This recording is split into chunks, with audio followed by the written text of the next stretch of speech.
Olá, pessoal. Essa aqui é a terceira de 4 apresentações que explicam de forma sumarizada o que é a tal da transformada da incerteza. Tá? Vamos ver agora como é que a gente usa a transformada da incerteza num problema como esse, que vai servir como uma espécie de exemplo para casos mais complicados da transformada da incerteza. Então vamos ao caso. Tá? O que a transformada faz? Muito simples, tá? Você tem várias formas de ver, tem várias formas de analisar, mas a forma que eu quero que vocês pensem é que a transformada ela pega uma distribuição A, que pode ser contínua, discreta, o que for, e substitui por uma distribuição B, que é discreta e mais simples. Tá?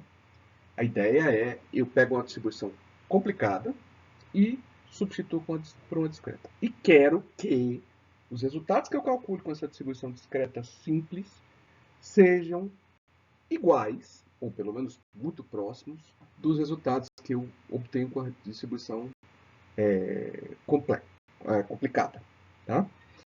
Se eu tiver essa distribuição discreta simples, essa distribuição B, isso vai facilitar os cálculos. Pelo fato de ela ser discreta, eu só preciso calcular nos pontos onde a distribuição não é zero. Tá? Isso simplifica bastante. Então, é esse o sumário da transformada. Tá? Eu quero os mesmos resultados que eu teria com A utilizando B. Então, vamos ver como é que isso funciona. Primeiro, como é que eu encontro a distribuição mais simples? De modo bastante simples, tá? Sem querer que seja estranho. O cálculo depende do que você deseja. Tá? Normalmente, para a transformada da certeza ao T que a gente usa, tá? Nós estamos interessados que os momentos da distribuição sejam iguais. Tá? Isso tem uma razão de ser. A razão é que quando eu aplicar a distribuição mais simples para um problema complicado, tá? Eu posso ver esse problema como se fosse um mapeamento dos momentos. Tá? E esse mapeamento, se ele for se os momentos da distribuição B original forem iguais aos momentos da distribuição A, tá? Esse mapeamento vai ser perfeito. Tá? Então, o que nós fazemos para isso é que nós igualamos os momentos de A aos momentos de B, ou seja, vamos ter a distribuição discreta B com os mesmos momentos da distribuição complicada A. Com isso, nós temos um conjunto de equações e desse conjunto de equações nós resolvemos. Tá? Só fazemos isso uma vez. E aí nós vamos ter o que nós chamamos dos pontos sigma e as probabilidades, que são os pesos. Eles constituem a distribuição. Então, como é que isso funciona?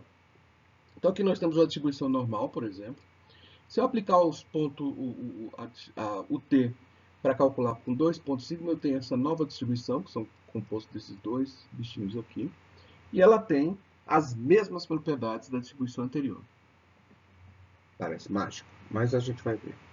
Se a gente quiser mais precisão, nós utilizamos 3 pontos sigma. Temos aqui a nova distribuição com 3 pontos sigma. Tá? E ela tem as mesmas propriedades da distribuição contínua aqui. Tá? E assim sucessivamente. Aqui temos 4, 5, 6, 7, 8, 9 pontos sigma. Tá? Para vocês verem. Vamos ver como é que isso é feito. Bom, para ser feito, a gente simplesmente resolve essa equação. Essa equação aqui, ela aqui está para o caso da nossa distribuição uniforme padrão, tá? Onde isso aqui é o valor esperado para o momento de ordem K. Então, nós fazemos que o cálculo dos momentos de ordem K da distribuição da UT, da distribuição B, vão ser iguais aos momentos da distribuição A. Se eu escolher 2 pontos sigma, tá? Eu vou ter 2 pontos sigma e 2 pesos, 2 probabilidades, o W1 e o W2. Então, eu vou ter eu tenho que satisfazer um conjunto de 4 equações. Tá? Resolvendo isso aqui, nós temos essa distribuição aqui, que são esses vermelhos. Tá? Esse ponto sigma aqui é menos 1 sobre raiz de 3. Esse ponto sigma aqui é 1 sobre raiz de 3. E aqui os pesos são meio e meio. Em azul está a distribuição contínua, uniforme. Vamos ver como usar isso. Então, vamos utilizar o caso que a gente resolveu, tá? Para ver como é que funciona. Então, nós temos o movimento uniformemente acelerado. Tá? As equações que nós temos são essa aqui, a da velocidade e do tempo. E a nossa distribuição da UT tem 2 pontos sigma e 2 pesos. Aqui estão os pontos sigma. E aqui estão os pesos. O que a gente vai fazer? A gente vai substituir aqui. Tá? Vamos ver isso aqui funcionando. Para o valor esperado da velocidade, eu utilizo os pesos. Tá? Lembre-se que utiliza a mesma fórmula aqui. Valor esperado de ΔV. Vai ser o peso 1 vezes a função da velocidade, tá? Do ponto sigma 1,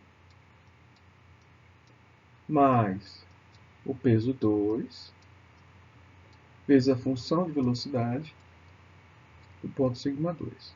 Se vocês se lembram da função de velocidade, a função de velocidade é simplesmente V de t é igual a t. Tá? Então, simplesmente substituo o S1 para t, tá? Que é o que está aqui. No caso aqui, eu estou utilizando o AT, tá? Antes que eu me esqueça.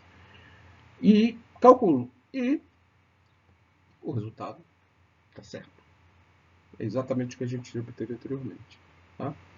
A gente faz a mesma coisa para a variância. A variância nós utilizamos a fórmula do cálculo que fizemos anteriormente. Tá? E chegamos no mesmo resultado de variância. Tá? E para o caso da posição, nós utilizamos a função da posição, que é a função de ΔS.